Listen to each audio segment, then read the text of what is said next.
Les mots insolites de Basil Barlow est une collection d'aphorismes, un livre compagnon à ouvrir et refermer souvent, avec l'avantage de pouvoir être repris quand vous le voudrez, en choisissant l'un des 19 chapitres qui pourraient vous intéresser.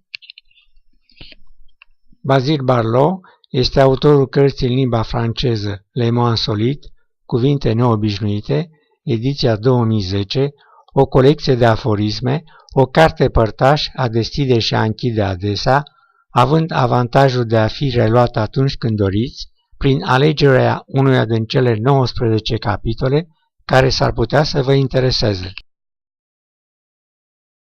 L'aphorisme, expression tordue du mot vérité, ambiguïté d'un coucher de soleil, quintessence de notre existence temporelle, extrême limite d'une certitude. Aforismul, expresie denaturată a cuvântului adevăr, apus de soare echivoc, chintesență a existenței noastre temporare, limită extremă a unei certitudini.